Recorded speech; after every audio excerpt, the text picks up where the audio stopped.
Oh man, we're live with another COFOH Live Undead! And it's time for the bleeding to begin.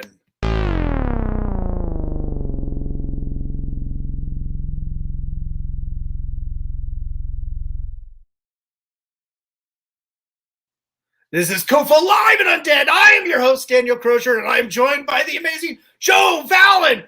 Ah!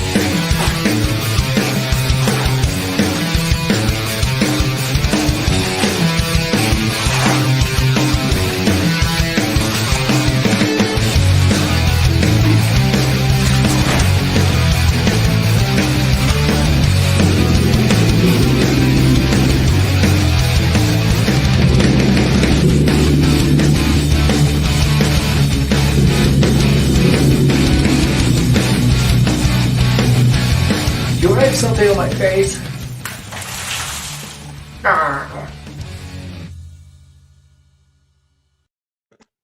Joe, how are you? Those bumpers were great, man. That was funny. Thanks. They're quite splashing, I thought. No, I had a great time with it. I loved even the sound effects. Everything was perfect. I loved it. How are you? Good to see you. Good to see you, man. Yeah, we met last month at Oddities and Bazaar in Colorado Springs, something like that. Yeah, I think we've met in our past too. Have we? I know you from when I first got into writing comics, but I don't think we really like hung out or knew each other well. And then at Oddities last month, we actually got to chill out. You know, we had a lot of downtime. Right. And it was fun. Right. I think you said that we ran into each other at Mile High Comics at a. It's possible. Yeah, I was trying to place it. I definitely knew your name. Yeah. I definitely knew your name. So anyway. Yeah. I'm sorry. It's probably etched into the stalls at a truck stop or something. Or maybe I blocked it out of my memory because it's like that's what you do with certain traumas. You know, you just kind of tuck them away, right? So who knows what you've done? That's the responsible thing for sane people. Oh, that's awesome. So, Joe, for everybody out there that's not familiar with you and your work, who are you and where do you come from and how did you get into writing? My name is Joe Vallen. I was hatched on the surface of the sun. I got into writing because I couldn't do anything else at one point, and writing was it. So it was the only thing I could do for some time. Oh, okay. Yeah, it was weird. I went into this like writing hole for a few years where I was just this like production machine. And it was like, it was like, those people that wake up after 30 years in a coma. Right. Yeah. It's like, dude. I think that I should have been a writer when I was very young. And because I started when I was 34, I wrote 30 years worth of shit. Oh my gosh. You know what I mean? Like it just all came out. Now I'm more, I take my time on my stories a little bit more now. Yeah. But in the beginning, it was just rapid fire, man. Like every week I was writing in at least a page of a comic for like 8-9 properties. Okay. Wow. And it was just like, that was every week, every week. And I was never, ever late. And I was writing my novels. I was writing some TV shows I was messing with. Nice. And I never wrote before that. So it was a bit of like an awakening, you could say. With kind of a blast of creativity like that, that's kind of unrelenting. Oh, it's relenting. Is it relenting? Yeah, I slow down. I get writer's block all the time now. Oh, okay. But in the beginning, I was a monster. But beginning as a monster, like what is a work day like that look like? Is it like 8-10 hours, 16 hours? Like, well, it's weird because in the beginning, like when I wrote Unkillable Joe, I had a spell where I was homeless for a little bit. Oh man. I actually wrote a lot of Unkillable Joe out of the back of an old cop car I was living in. Wow. And it's true. I had a Crown Vic. It ran. Yeah. But it wasn't just like I found an old burnout cop car and lived in it, but that would be cool too, I guess. But yeah, I kept 2 jobs. I worked for like 14 months straight, no days off. Okay. And then around my 2 jobs, I would put in like 4 to 6 hours writing when I got home. So it's psycho, absolutely psycho. I don't know how I did it, especially in my 30s. It's not like I was like super young either. Right. And I don't know. I didn't go to the gym. I didn't do any of that stuff. No extracurricular stuff. I didn't date anyone. I didn't hang out. I didn't socialize. I went to work and I wrote. I went to work and I wrote every single day for 14 months. And, about 4 to 6 hours writing at night. Was it some kind of like semblance of drive, or was it just discipline? Um, I see. I was having this Final Destination thing going on with me at the time. I had come from riding a motorcycle exclusively. I didn't have a Mm, car for many years. yeah. All I had was my Harley. Okay. And I lived in South Florida, and it rains on you a lot in South Florida. And I'm usually broke, so I usually have bald tires, Oh, So I was a mm, cranky biker, some brish. yeah. And I had almost died so many times on that damn bike that I started feeling like this Final Destination thing, like I had tempted fate one too many times. Okay. And I quit Great. writing. I left Florida. I came to Colorado where I knew nobody. And my first apartment fell through, and I wound up at a hostel in Denver. Okay. That's, by the way, I met Dave Chappelle there. Like, Ah, yeah, ah, it was like my second that's or third awesome. night being homeless. Dave Chappelle just walked up, and he was in the upstairs bar next to Ophelia's. He was trying to go to Ophelia's, and I was at the Okay. Hostel Fish. And I Nice. was upstairs, and he walked up, and I said, "You're Dave Chappelle." And what was amazing about that is at the time, he was still Uh, kind of AWOL. Like, he hadn't resurfaced yet. And right. Okay. I'm a huge fan. So when Yeah. he came up in there, and I was kind of concerned about him as a fan, basically. Yeah. He looked jacked. He looked good. Like, it was definitely Dave Oh, Chappelle. yeah. And I was just like, "Whoa, I gotta buy you a drink." And we had a rum and coke. Oh, that's And awesome. yeah, it was my third night being like homeless. Oh my god. And but no, but it's perfect. Like, that's what I'm Yeah. saying. You gotta have the stink of destiny, man. You gotta take risks. Like, if you're gonna be a Right. good writer, you gotta live some uncomfortable situations. Otherwise, you can't write about them. Because Yeah. those of us that have experienced them will smell the bullshit. Well, yeah. Yeah. I mean, that is one way, to put it. That you got to write what you know, Yeah, and a and I was lot of having those. fun too. Like, I didn't feel like anything could hurt me. I felt like, yeah, like, I mean, there's some sketchy people walking around and stuff like that, but it's like, so am I. Like, you bite me, I'll bite you back. So it's Right. kind of like one of those things where I don't know. I just didn't think that anybody was going to kill me or anything weird was going to happen. I just felt that if I continued to ride a Harley Davidson, I was going to eat shit pretty soon. Okay. And instead of that, I had some misfortune down there, a little bit of tragedy and shit like that. Mm, So that's what the writing was about. It was like my first therapist. nice. You know what I mean? I couldn't Yeah. afford therapy, and I didn't know how to go Yeah. about it. So I wrote this stupid thing. Un- Unkillable Joe. Yep, by some Excellent. idiot. Some idiot wrote it here. I think that's his spelling. I hear he smells bad. But anyway, I wrote that one, and I was writing it in little episodic pieces for Tapastic.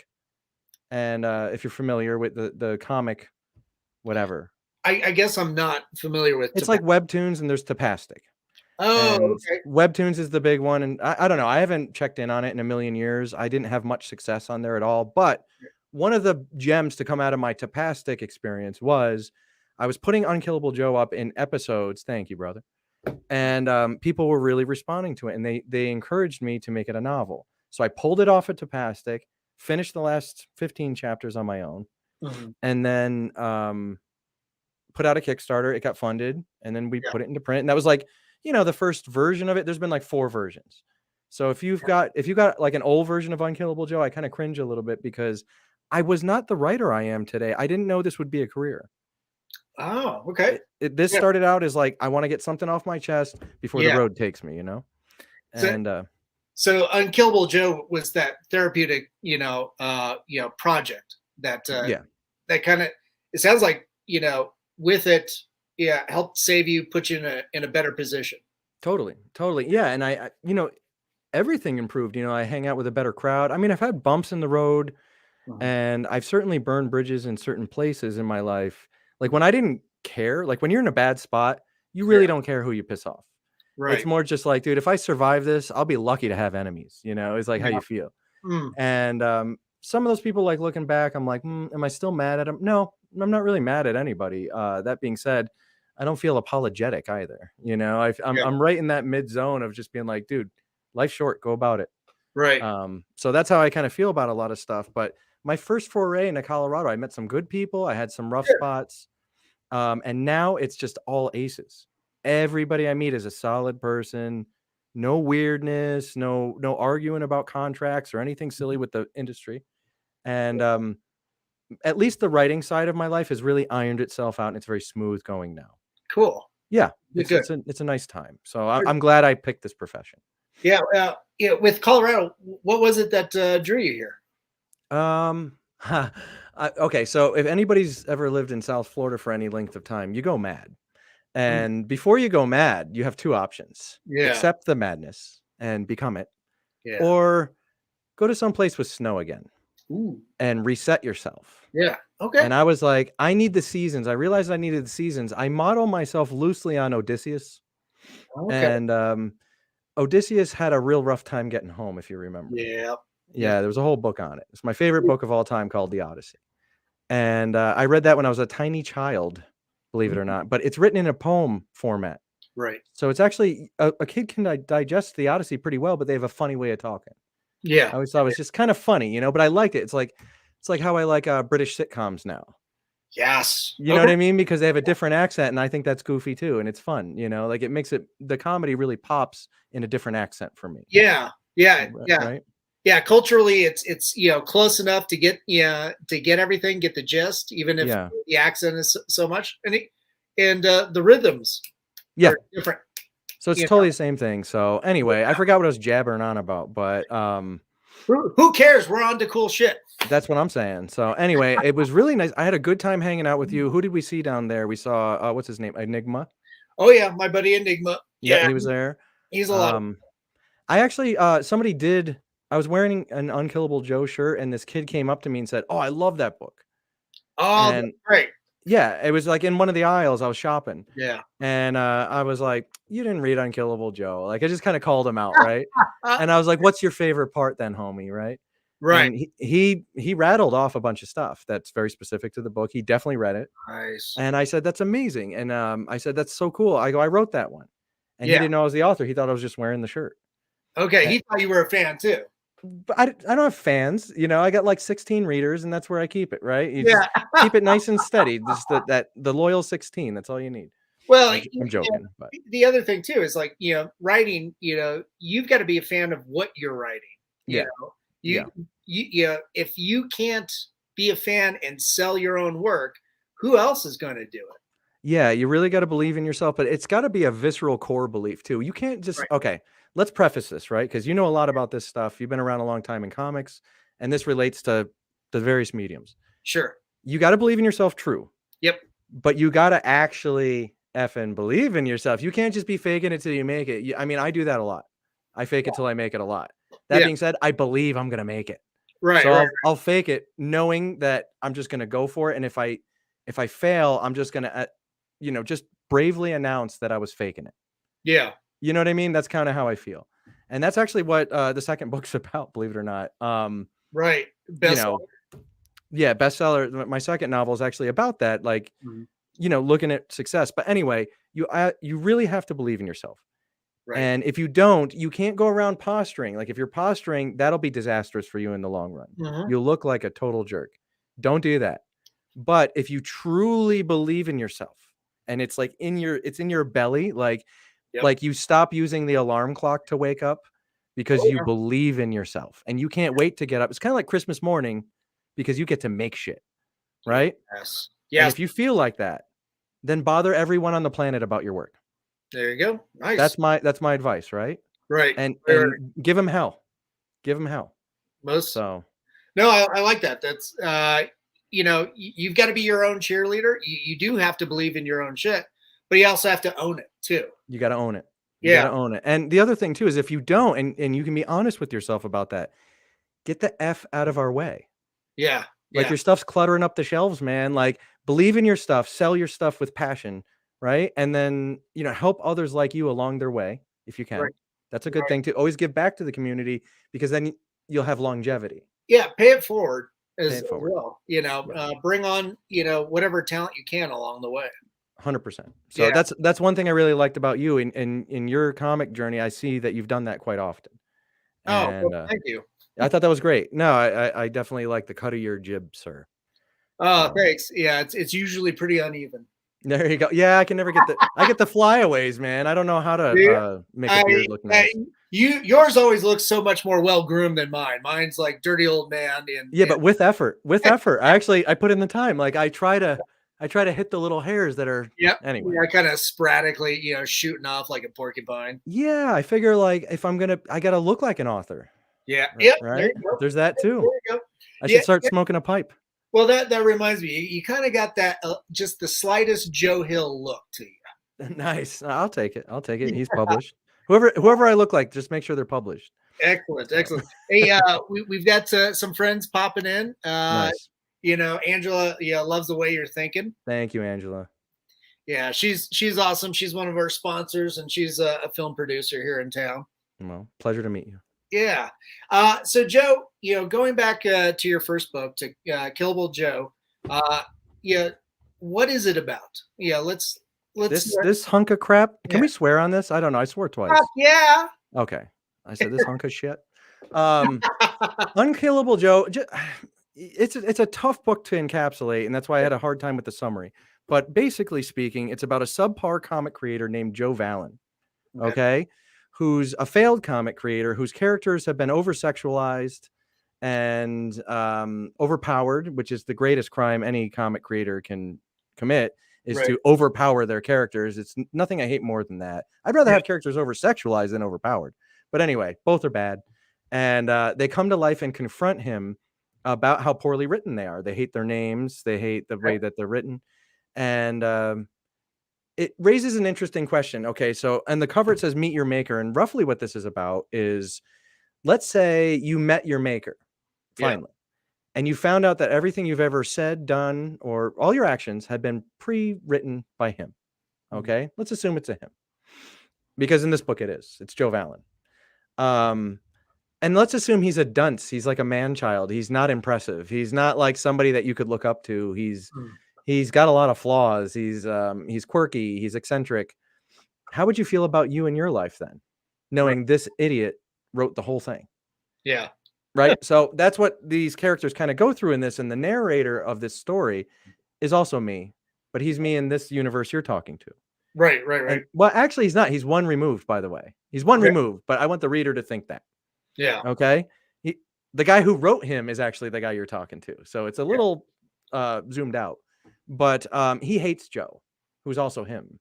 Yeah. And he thinks all his misfortunes are hilarious until he realizes that his own reality may also be threatened, and things get very, very serious. So it's a goofy story that turns into like an anti-suicide message about you don't need to look outward to find purpose. And it's actually really strong. So although this is, I believe this is a little raw. There's more boners and farts in this one. It's metaphysical. There's a necromancing frog in it.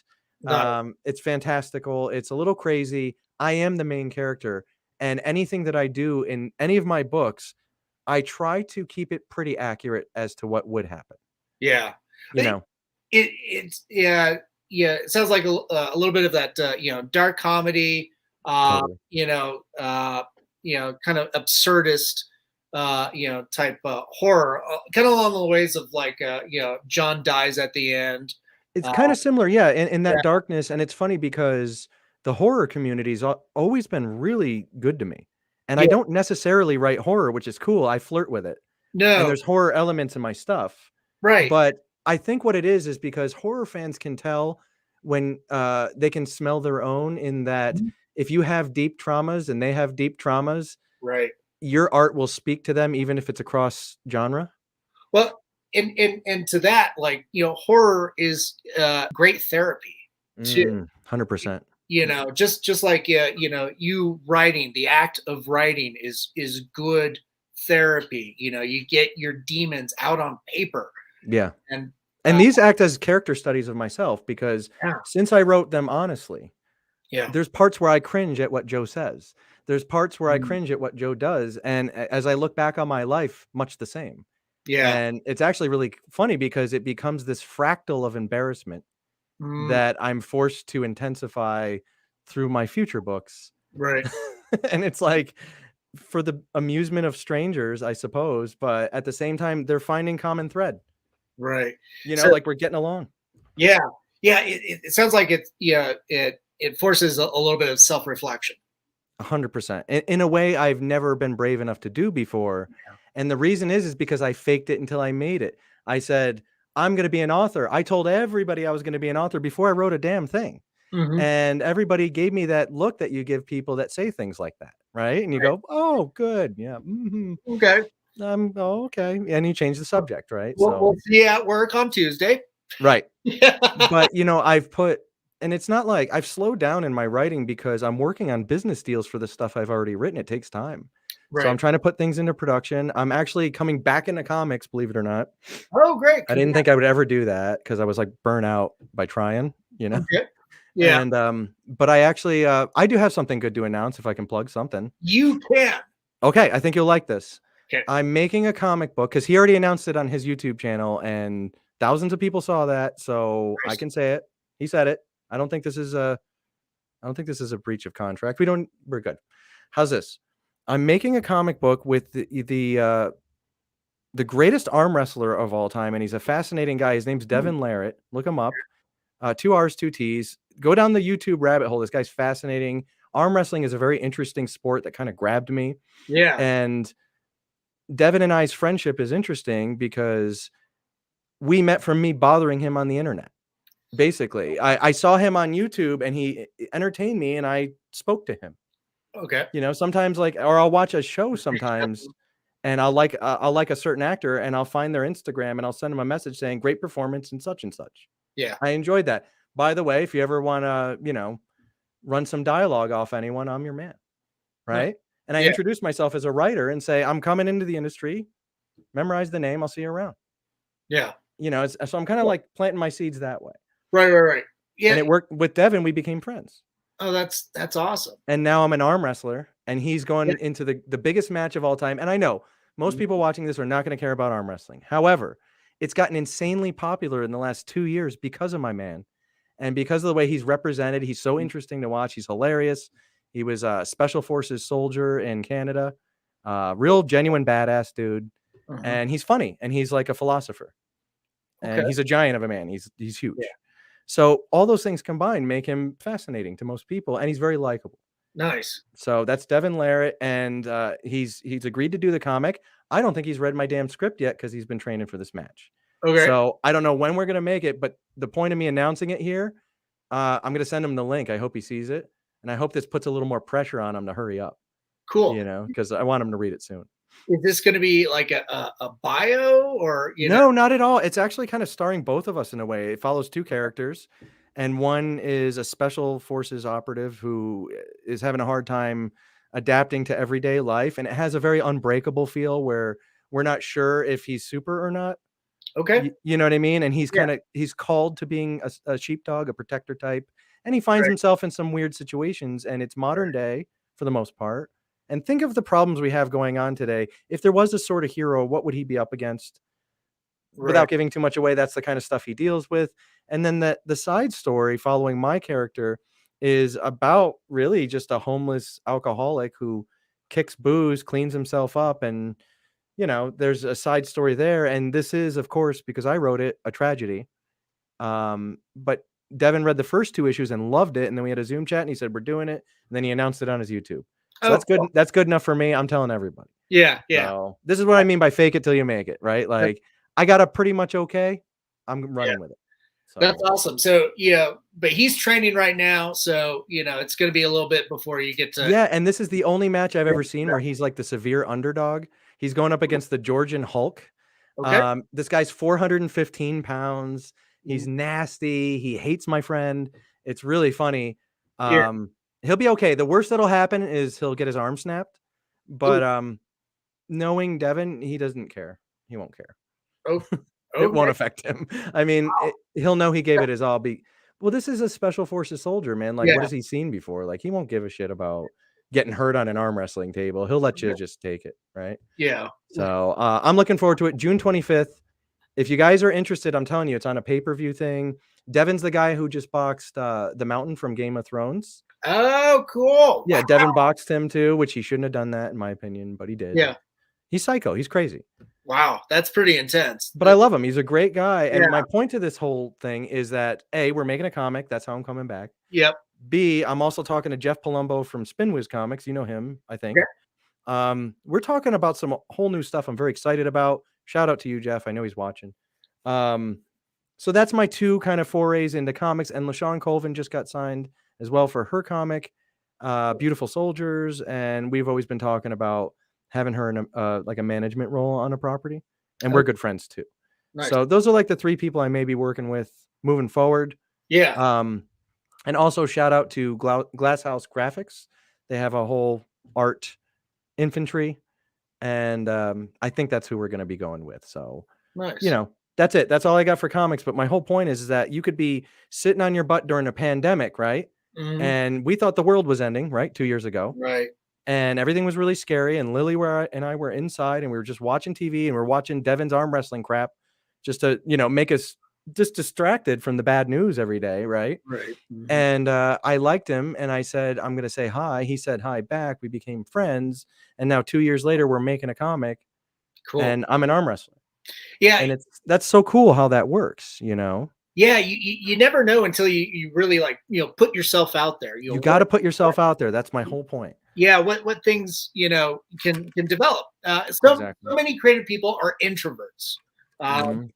You know, obviously we have our extrovert tendencies, you know, I are very social, but you know, like I can stay locked up in my hole for day in and day out, you know, just working on stuff, you know. If I'm working on something, I'm the same way, but I've learned that connecting with other people on this level, you know, is actually worth leaving the hobbit hole for. Right. You know, and also it informs your work. Like, yes. Like, I don't think you have another friend with my personality, right? Like, I probably stand out in a certain way where I'm kind of weird in my own way, right? Sure. Well, that's great. One day you're going to be looking for a character type. You're going to think of your old bearded buddy. And guess what? He's going to have some of my Joeisms in him. Yeah. But it's going to make your writing snappy, and it's because it's legit because you actually know me. Right. You know? And I'm not saying you're going to rip me off and put me in a story. I'm saying like everybody you meet informs. That'd be great. Yeah. And what does Chuck Palahniuk say? He said, nothing about me is original or unique. I'm the combined effort of everyone I've ever known. Yep, that's good. Yeah. That's how I feel about everything. So now I'm leaving the comfort of home. That's why I was at Oddities where I met you. And now here we are. And now I get to meet your viewers and this is great. Yeah, definitely. And I almost didn't go to that, by the way. Oh, no kidding. Oh, that would have been too bad. Yeah, I don't like going out in public. At all. As a matter of fact, my goal for my career is a cabin in the woods and nobody will ever hear from me again. I'm not even joking about that. Yeah. It'll actually happen. I want that kind of death, like, you know, Into the Wild. Yeah. Where the kid goes out there and eats the wrong berries. That's going to be how I do. Yeah.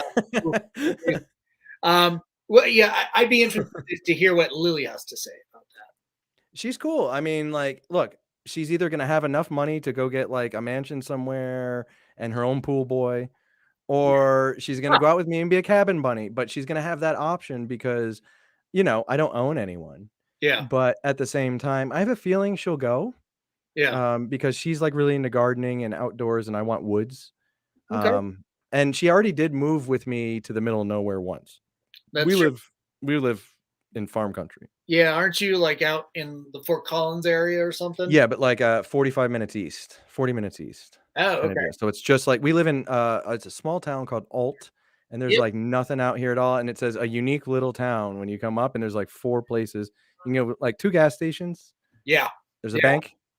Yeah. I know Alt very well. I grew up around that area. Did you really? Yeah. No, small world. Okay, so that's where we moved to, and Lily moved here, and there's not much to do. Yeah. You know, so we moved out here because we're trying to get away from the craziness during the start of all the troubles. Right. You know, and around Lakewood where we were living, it was getting kind of strange. Like people are hollering and running around at night, and I was just like, I can't sleep here. Yeah, someplace a little bit quieter. Yeah. So we just came out here, and I don't regret it, but it's been an experience because you know the area. And Lily and I stand out like sore thumbs. It reminds me of like a version of like a snappier version of My Cousin Vinny, you know, kind of deal where we're not. I am from New York originally, but I don't have the accent. Yeah. But Lily and I definitely stand out. Yeah, for sure.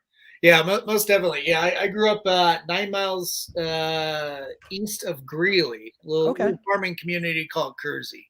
Okay, I know where that is. Yeah, so you know, very much cow tipping area. Cow tipping. Yeah, that's great. Well put. Yeah. But yeah, no, I don't mind it. The people here have been very nice to us, actually. Neighbors, everybody. I had a garage sale here, and Lily said, "Bring out your books." Yeah, most And definitely. I was like, "No, I don't want these neighbors reading my weird shit, you know, and all this stuff." And she made me bring them out anyway, and we sold them all, and everybody was really happy. And the public library here carries Joe Vallen books, and Nice. it's just it's cute. It's a cute spot, and everybody's been very cool. They like that an author lives in town, I think. Yeah. So I'm wearing it. That's Why cool. not? Yeah. That's cool. With your second book, you know, talk to us a little bit about that. You know, what that one's about, because you approach that differently. This one's totally different, and the process is totally different too. I'm glad you got me on this. Yeah. This book I pantsed, meaning Yep. I wrote to find out what happens. Right. And that's why some of the characters are so shocking. They weren't supposed to be in here. And they forced their way in, and they had their way with me. Yeah. They And wanted it's just to exist. they needed to exist. And as a matter of fact, we talk about it in the book. Like I even offer to write one of the characters another story, and he gets super offended and says that he's no puppet for me to control with my clumsy strings. And he scares me. He's a little guy. It's kind of funny. But anyway, this book, international bestselling author Joe Vallen by Joe Vallen. It's not because I'm an international bestseller, although Unkillable Joe, I'm told, hit Amazon's bestseller list twice, whatever that means. I think it sales in a day. Okay. And then it's in like 30 countries. Cool. So that counts. And also any bookstore you go to, you can get it because I'm in Ingram and all this stuff. So just say, do you carry a Joe Vallen book? And if they say no, say, what's wrong with you? And slap them real hard in the face and then spit on the floor, break something, make out with some chick and leave. Excellent. I've got big hands. So anyway, no, it's cool. That's actually a better way to support me is if you go to your local bookstore rather than my website, which is cool. You got it down here. Yeah. But guys, if you want to buy one of my books, if you're going through hard times, they're free in PDF form. All you have to do is contact me on Instagram at Joe Vallen Writer and tell me, I'd like to read your books, but I'm a little light at the moment. Say that. I'm a little light, right? That's it. Don't say I'm broke. Don't give me your sob story. Yeah. But just tell me I'm a little light because I've been broke most of my life. I totally understand. There's no judgment of any kind here. And I'd much rather have another reader than the $4, right?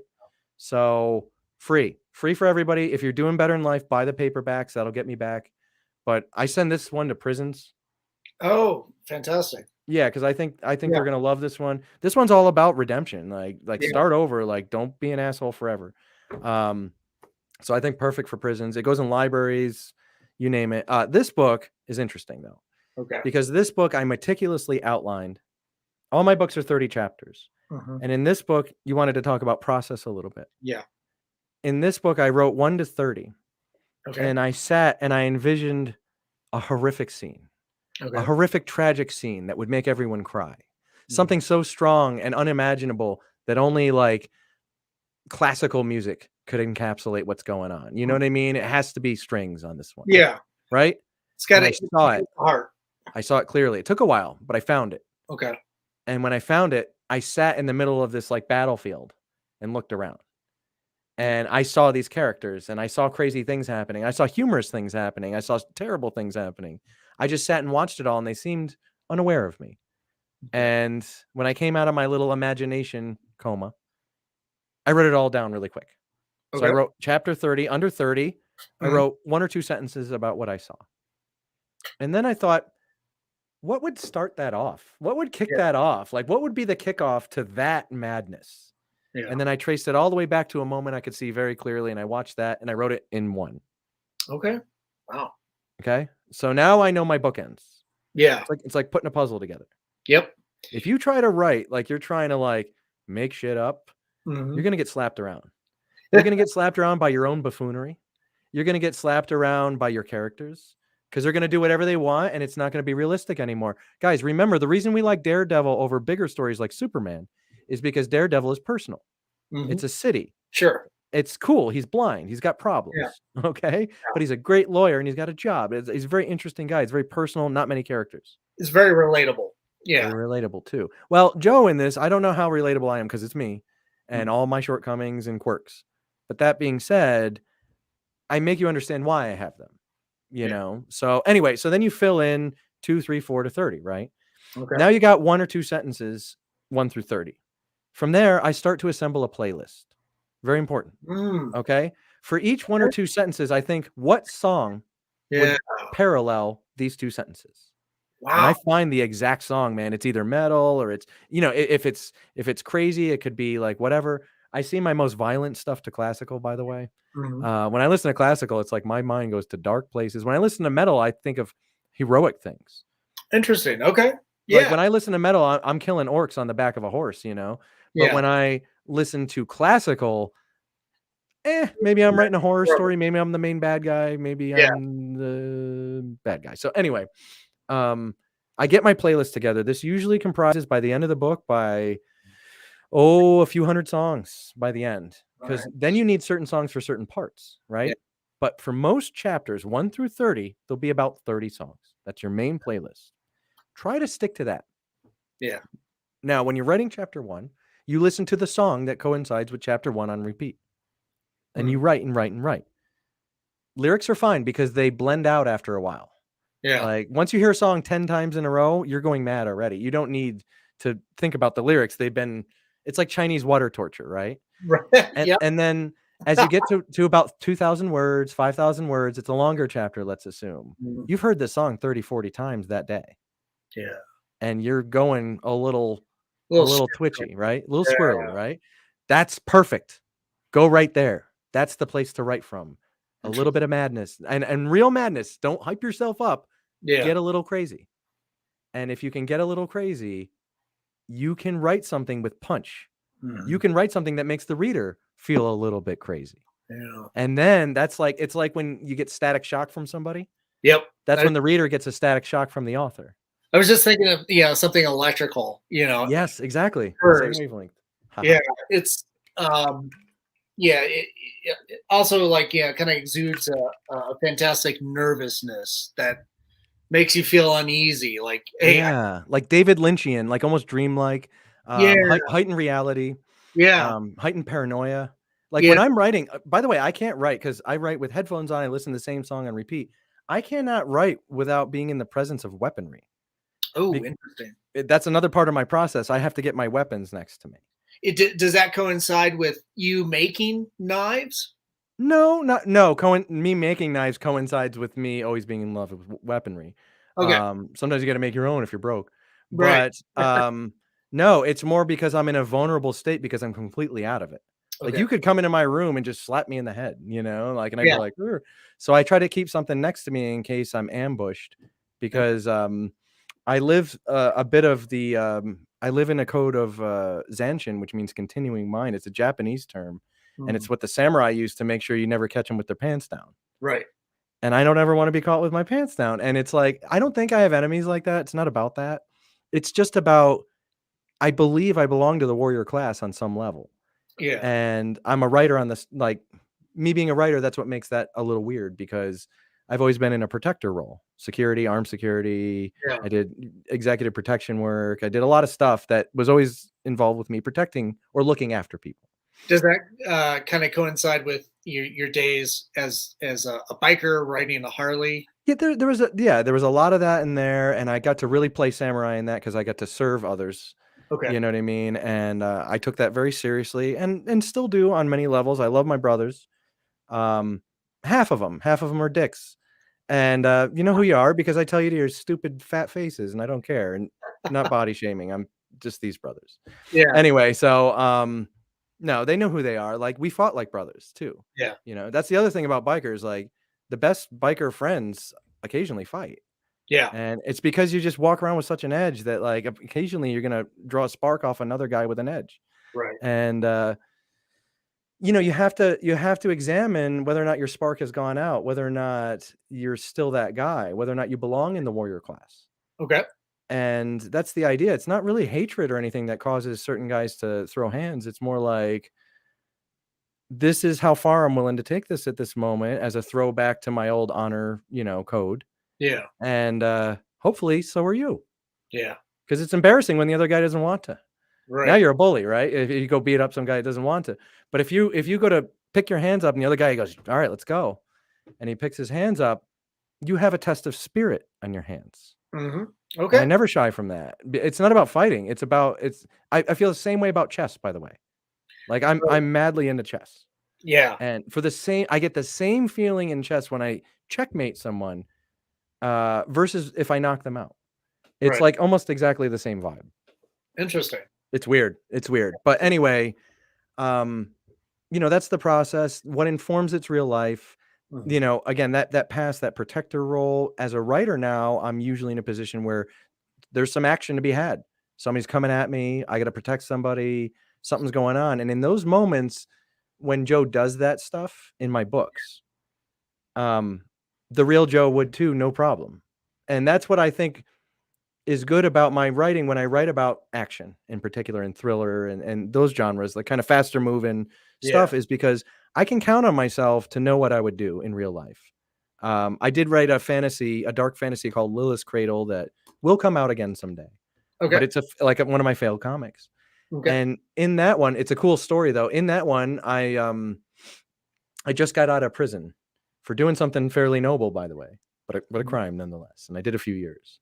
And Yeah. I get out and I'm taking my first ride of freedom. It's the Pacific Northwest, moonlit night, and there's a body of water to my right. And the road's windy and just perfect for a guy like me, right? Then out from the trees comes about an 8-foot demon wearing like a loincloth, breaking through the tree line. And I lay my bike down instantly because it scares the piss out of me, right? This would happen. I would lay my bike down. I wouldn't just ride into it. I would take a dump and try to roll, right? Okay. And that's what Joe does. Or well, this character's name is Nails, by the way, in the story, so he doesn't even have my name, but he's sort of me. Anyway, this demon thing stops the bike with his foot, and then he's got these wide horns, and he's just atrocious looking. He's the demon ruler of the underrealm, who's been tricked by his lover to be sent to Earth, Okay. so she could take over. As And demons get, sometimes. he's stuck on an earthly rampage trying to find his way back down. Yeah. And there's other stuff going on there too. But anyway, when Nails gets a good look at this thing, he comes up firing his weapons. Yeah. Instantly. No hesitation, no Yeah. dialogue, no blah, blah, blah, blah, blah, blah, pop, pop. None of that crap. Yeah. This guy comes up throwing hell at this thing, because that's exactly what I would do if I saw an 8-foot demon crash through the tree line and stop my bike with his foot. I'd shoot the thing and then apologize later if I was wrong. Right. Okay. I feel the same way when I go hiking. I would never harm an animal, right? We're in Colorado. We go hiking. Yeah. I would never harm an animal, but I ran into a bull moose in Bailey one time who was about 1,300 pounds, who hated seeing me. And I was actually on a date. And what's funny about this is I started going and told her very casually to go back the other way. And she was like, "Are you going to be okay?" And I said, "I don't know. I'll talk to you later." Yeah. Like, kind of like a ventriloquist, right? Trying not to piss this thing off. Yeah. You got that thing. That he left me alone and I was able to get out of there. But if that thing charged me, I would have thrown hell at it. Yeah. You know what I mean? So it's kind of the same thing. So that's a point in like a fantasy story when I was informed by my trip to Bailey what I would do. You see what I'm saying? So now I know how to write that because it just happened. Yeah. That moose was every bit as big as the demon. Well, and to that point, like we talked about earlier, right? What you know. So that fight or flight, situation. I know that feeling very well. So it pops up a lot in my writing. Yeah. That, and I have a lot of self-loathing. I know that very well. And that pops up in my writing too. I'm constantly shitting on myself. Yeah. In this book, not so much. Okay. In the second book, this is a different flavor because pitch. Yeah. Pitch. Okay. A Middle Eastern sheik who's actually the richest man on the planet had read Unkillable Joe. It's pretty much the only book he's ever read. And it touched him to his core, to the point where Joe Vallen is now not only his favorite author of all time, but the only writer he cares to ever read again. Okay. The sheik loves my writing. So he tells his assistant to get multiple copies of this book. At that time, I believe I wrote 7 books in the story. And the sheik reads them, and they're all kept in this very safe, like vault-like location. And, it's like dangerous to get them out. It's pretty cute.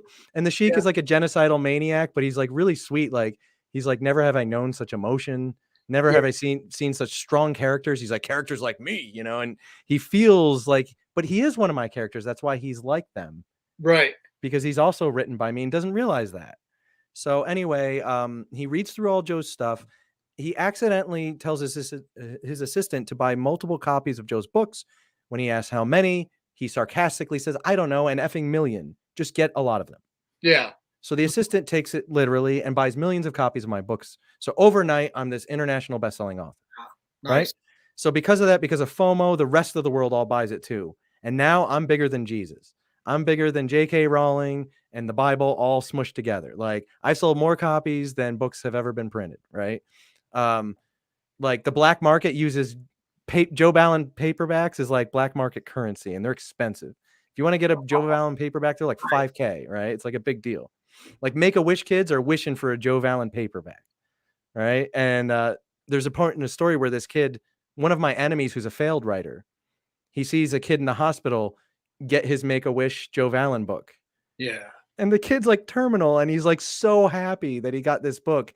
And that's when this guy that I used to work with, who his career didn't work and mine went biggest of all time because of the Sheik, decides to plot revenge on me.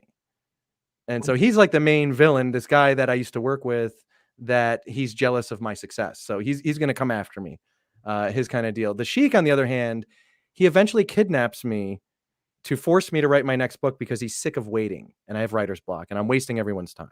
Ooh. So it turns out that my career as a successful author, the most successful author, is a total fluke. Yeah. I'm not that good. I'm okay, right? Like I'm as good as you know me to be, right? But I'm not as good as this book says I am, right? Like Joe's security entourage is like 6 Apache choppers, a convoy of Humvees. Like he rolls in style. There's like F-22 Raptors and shit. Like he's got a small army because he's that rich. Yeah. You know, in the very beginning of the story, he brings his army to a small South African village of like 12 huts and scares the crap out of everyone because he saw in a satellite feed an exotic rare monkey that's the pet of the chieftain, who's the oldest man on the planet, by the way.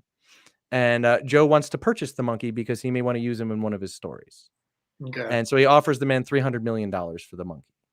And the chief says no. And that's it. So it's kind of funny, but that's like kind of like the tone I set. Like Joe's basically the second richest man on the planet from his writing alone. And this chief of this village has no money of any kind, but Joe cannot overpower him in any way, even with an army. And that's the tone I set right in the very beginning.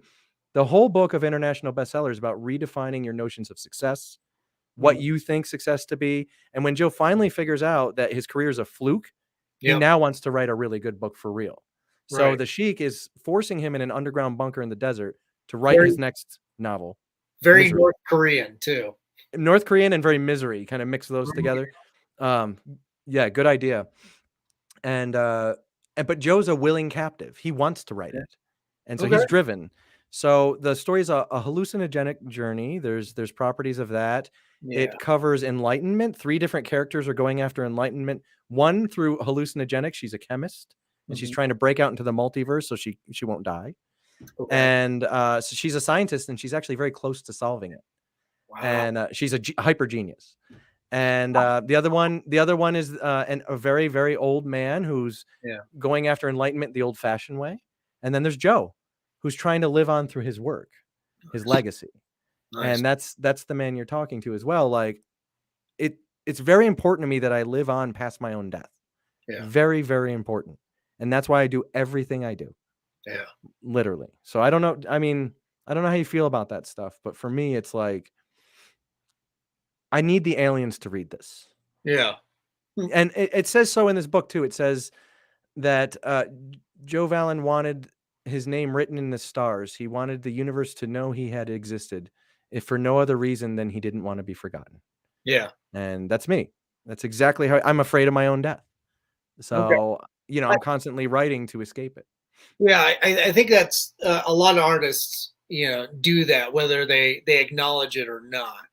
You know, it's something that, you know, the older I get, the more I think of like, shit, you know, I only got, you know, I'm approaching the second half of my life and I've only got, you know, so much more, you know, physically capable days potentially. Yeah. Like, what else can I get done and do and create and share? You know, can I paint this mural? Can I do this comic book? Do I do another film? Do I, you know, how many more conventions can I put together? You know? Yeah. That's all that. I mean, you really hear the clock ticking. And then, you know, like I have this joke, like everything I buy now has a lifetime warranty. Right. Right. Like, cause like, you know, I buy like hunting knives and things like that, like camping knives. I don't hunt, but Yeah. outdoors equipment and stuff. And all that stuff's built to last. It's not gonna, Yeah. it's gonna outlive me. So Yeah. that's kind of freaky for me, knowing that my stuff is gonna be around after me. Right. That's weird too. So Right. that, and the older you get, the better Alice in Chains sounds. Right, the closer you get to death. That is weird. Isn't it? I had to. I can actually relate because yesterday I heard driving home from work. You know, what is it? Angry Chair. Yeah. You know, rolled up on my shuffle. I never have a playlist. I leave it to chance. Yeah. And yeah, so that's what plays. Like, hey, that's not too bad. You know. Well, you know what I noticed that was in one of the new super shitty Terminator movies. There's a part where What, one of the characters, or Dark Fate. if I memorize the names, I'd be embarrassed. No disrespect to you, but like for me, there's Terminator 1, there's Terminator 2, and then there's Terminator 1. That's what there is. And then if you get bored of that, you watch RoboCop 1, and then Predator 1, and then Die Hard 1, and then you stop. Maybe Willow. But anyway. Oh, yeah. Right? I just reviewed Willow from one of my channels. But nice. What were we just saying? We were talking about the things that we dislike. I for one, I can identify and name the things that I dislike. Yeah. Know the things that you dislike. Yeah, and I always have, but you know what? I am evolving quite a bit. A lot of things I used to dislike, I don't. Oh, Terminator, that's what we were talking about. Right. One of the characters, like this Alice in Chains starts to play, and it's like Rooster or something like that. I forget which song it is. I'm not a giant fan. Yeah. But not even a song I've ever even liked before, but this character's listening to it, and humanity has already collapsed. The machines have won for the most part. Yeah. This is one of them. And he's telling the younger character that his brother used to listen to this stuff. His older brother that's dead used to listen to this. So it's not even his music. So he's just listening to it for the first time. And I'm experiencing it through this character now. Yeah. Experiencing it through remembering his older brother. Through humanity when it was around. Right. You know? And they just got done dealing with this Terminator that had a minigun on it. And then I listened to the song and I said, shit, that's a great song. Yeah. Like if that's what represents humanity after we're gone, I thought like, oh fuck, that's cool, you know, like it actually works in that context. It's in a Fallout setting. Some of these songs are actually like more morose now and kind of like cryptic, you know, and I like it. I like that. Yeah, they become a little bit more, poignant, Yeah, like you said, the context is important, Yeah, like I add pepper to all my food, right? Right. Cryptic is like my pepper for stories. Like if you just want to make me like your story more, make it cryptic, man. Like bring me to like something darker, supernatural, something. This is why the horror community and I are buds for life, because I will write an effing horror story at some point just for them. Yeah. Just for them. I'm going to be like Rob Zombie. I'm going to serve the audience. But until then, we're just going to be admirers from across the fence. Oh, but at the same time, like, it sounds like you have tremendous elements of horror that so many films and books today, they're modes and blends of all these different genres. Which I love, by the way. I think that's great. Yeah, well, I mean, that's life. Life is not strictly a drama. Life is not a comedy. Yeah. It's not strictly one thing. Neither should art. I don't. Yeah. I always hit like different, it's funny. Like I try to write like an action comedy, and it always turns into like an action comedy, tragedy, drama, horror. Sure. Thing. Look at, like an Edgar Wright movie, like Dawn of the Dead. Yeah. Horror, comedy, action, drama, real character beats. It's got all those, and it's a crowd pleaser. Yeah, I really liked the Vavitch too. Like I thought the Vavitch.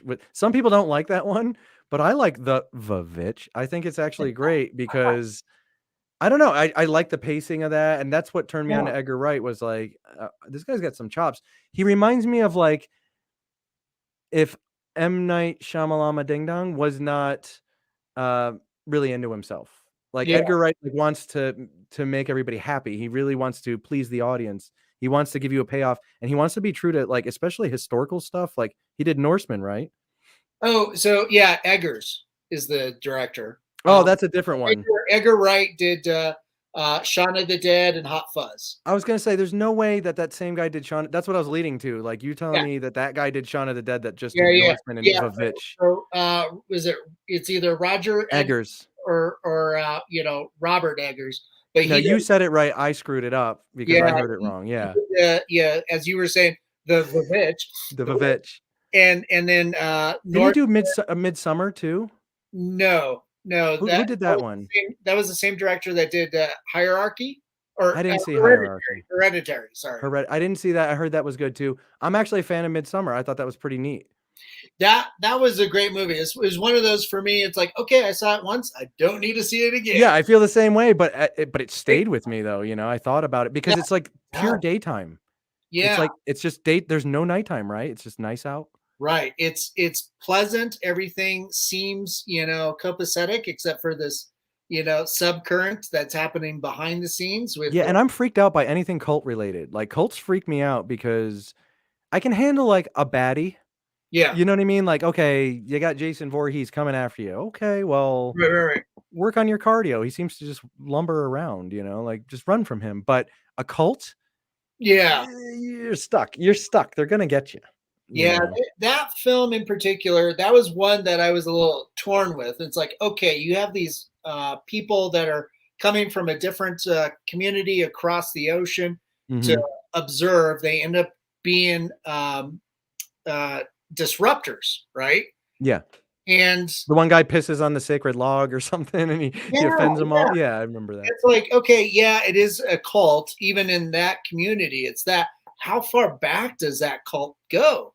You know, Yeah. it's like the beginning of Mormonism or something. And it's like, yeah, I might not agree with the lifestyles and a lot of choices that they've made, but still, it's like there's you're an outsider coming into this community, and you're disrupting things. There is going to be some cost. And That was crazy. I thought that was nuts, and I kind of almost ruined that movie for Lily because I have a hard time when I watch horror films. If I think that I wouldn't get killed in yeah, that scenario, I can't respect the horror film, right? Like Rob Zombie's 31. That's a good example. I think I'd F those dudes up, right? So I yeah, watch that and I'm like, screw that guy, screw that guy. I'm not worried about him. I'm not worried about yeah, him. I yeah. think That I'd wasn't my make it out of favorite 31. I either. think. So anyway, and I know that's a bold statement. It was very violent, but I don't know. Everybody's out of shape. They're all kind of weird. They were using weird weaponry, all handmade stuff, and like Yeah.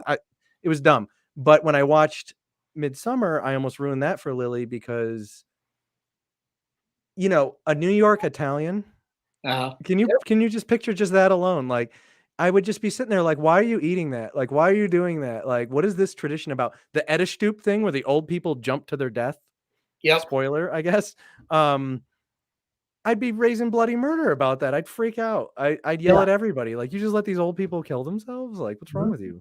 Yeah. And I'd slap people around and I'd shake them by like their linen robes, and Sure. I'd leave. I would go away, and they would probably have to let me. So when I first saw Midsummer, I was like, "I'm not scared of that, right? I don't Yeah. like it." Then Okay. I got to absorb it, and I thought, "How brilliant to make a horror film all Stick. daytime." It's just all daytime, and it doesn't look like any horror film, and when you get done with that thing, those people are so hardcore Yeah. that it's like, "Damn, maybe they would kill me," like, you have to wonder, Hmm. and, now I'm scared again, and now I like it. So now I Yeah. went from not respecting Midsummer because I thought I'd slap everybody around, to now realizing the brilliance of putting it in a setting that you can't adjust to. Yeah. I had a similar experience with Hereditary. I gotta watch that. Same filmmaker, and I watched it the first time, and I just thought it was just absolutely silly, except for the Mhm, last 10 minutes of it. mhm, It's just I was like, well, that's the most brilliant part. mhm. And but at the same time, getting to that point was just silly. This is not how society works. This is not how the legal system and cops and crime scenes work. I don't know if you've seen it, The No, I got to put that on the list for sure. Yeah. So anyway, that night I had a nightmare about it. And I'm like, Uh-oh. so the next day is like, oh, it's got its hooks in me somehow. Yeah, that's like Candyman. The original Candyman did that to me. Yeah, I need to revisit this. There's something Mhm. there. I've missed it. And then I Mhm. watched it and it's like, this sets things up. The rules of society don't necessarily apply. It's Mhm. implying other things. And there's a lot more subtext going on throughout it. And it just, for me, it just invited more screenings. Uh, Yeah, I love movies when they do that. By the way, I have a little stupid YouTube channel I started on the side. There's like Excellent. nobody on there yet. It's called Is It Still Good? And I review films for this reason, where you see it once and have an opinion, you got to go back. And some of these are all the movies I'm reviewing are in like the 90s or before. I Okay. did Akira Kurosawa's Samurai 7 from Ooh, 1964. one I of my did Idiocracy, Mike Judge. I nice. did They Live recently. I did just these movies you want to revisit and see if they're still Yeah. good. And what Yeah. inspired that was Crocodile Dundee. When I was a little kid, I used to love Crocodile Dundee. I thought it was a Me great too. movie, right? Me It too. still has its parts, but I Yeah. rewatched it recently and it super sucked ass.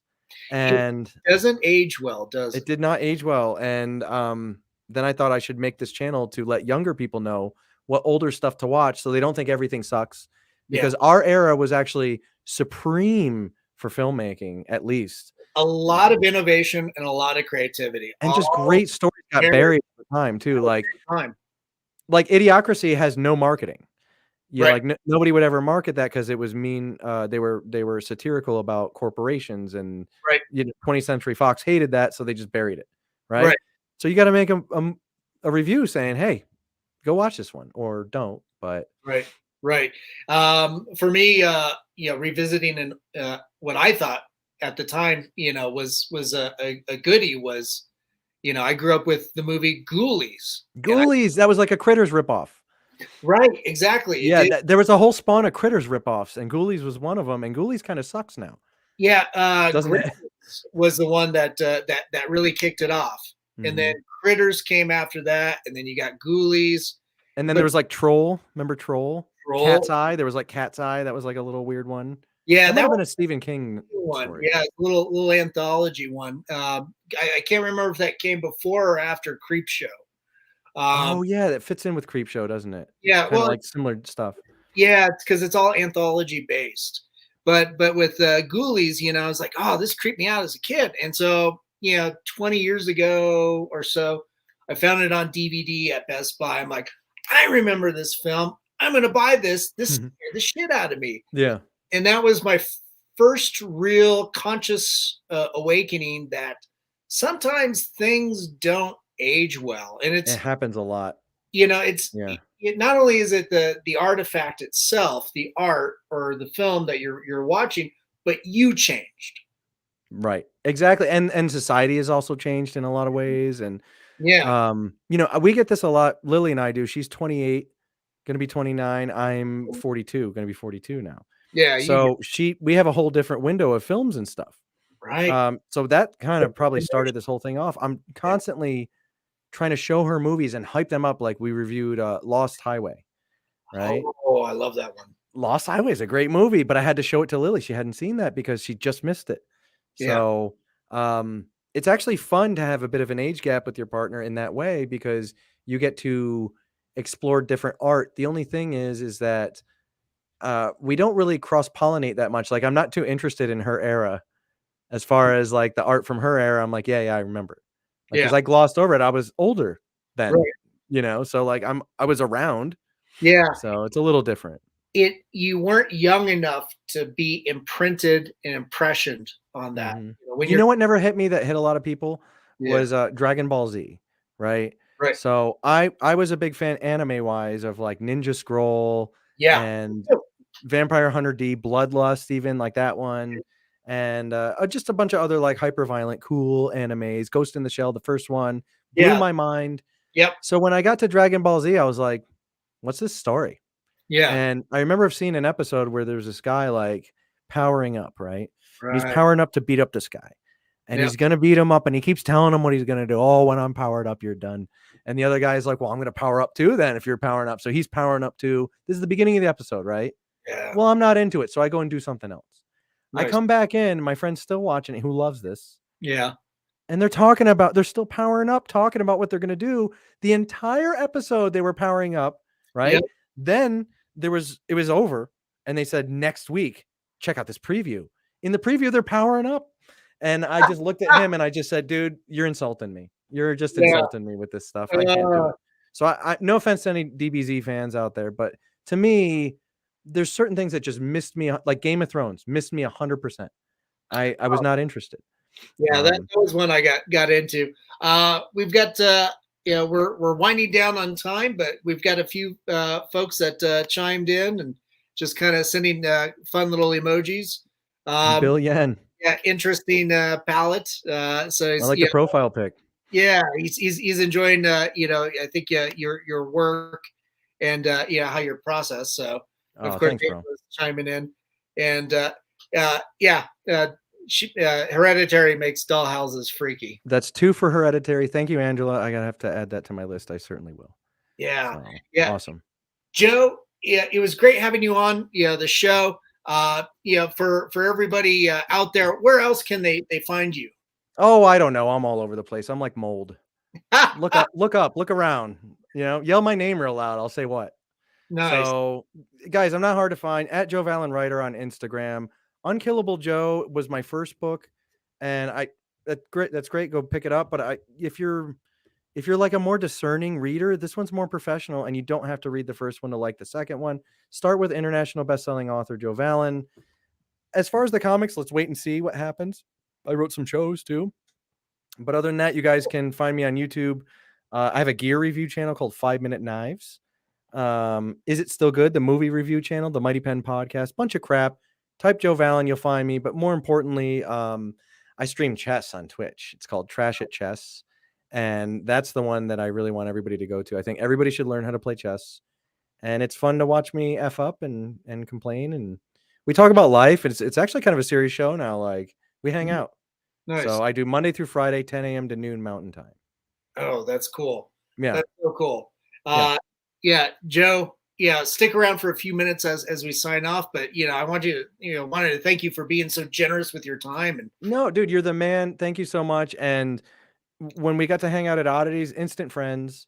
Yeah. And this has been an honor. Thank you, Angela. Thank you, everybody, for just listening to me ramble. And this is perfect, though. This is what we look for in a little podcast interview. You get to know me. Now you guys know me.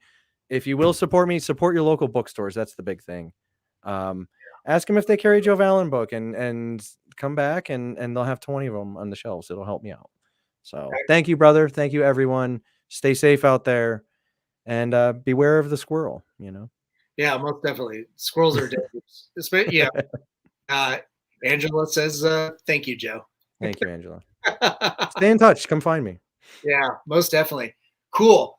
Guys, thanks for tuning in and, learning more about, what Joe does and all the magic he brings to the world. Slipping into senility. I'll get there first. And of course, thanks to all our supporters and our sponsors, the Mutiny Information Cafe. If you're going to start a revolution, make sure you're caffeinated. And of course, our friends at Hellfire Entertainment. Once that logo clicks over, wow, it's not clicking over on my end. No, I can see it. I can see it. Okay. Hellfire Entertainment. Thanks for rebroadcasting us on your social media and our friends at Groovy TV. And of course, Alien Donut Films. Bill and Angela, thanks for putting up with my shit. And of course, our producers, Stefan Santa Cruz and Man Armstrong. And to everybody out there, be good, be kind, help each other out during these tough times. And remember to stay spooky.